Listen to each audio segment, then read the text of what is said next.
South Africa has publicly committed itself to start its energy transition, but it's not abandoning its use of coal just yet. President Cyril Ramaphosa says that the country is still very dependent on fossil fuels, as Sumitra Naidu now explains.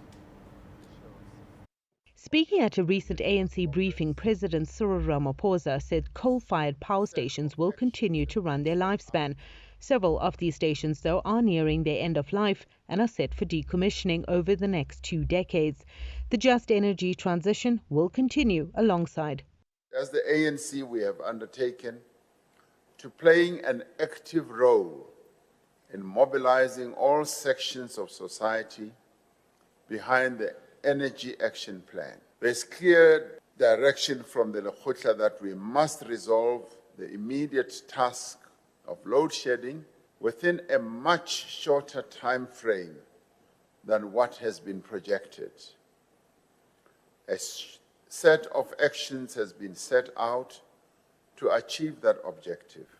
In October last year, the Komati coal-fired power plant was decommissioned and is being repurposed for renewable energy with solar and wind farms. There was much international praise for South Africa's move towards a low-carbon economy, but South Africa has a long list of power plants that use coal. Many will stay online beyond 2050.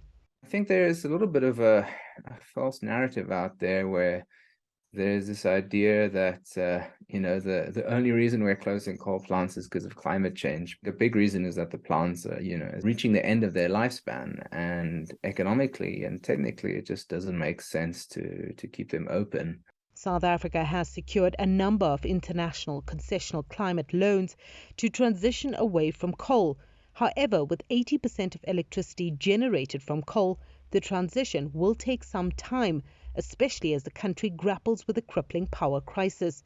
Eskom, which generates 90% of the country's electricity from coal, is unable to ensure a stable supply.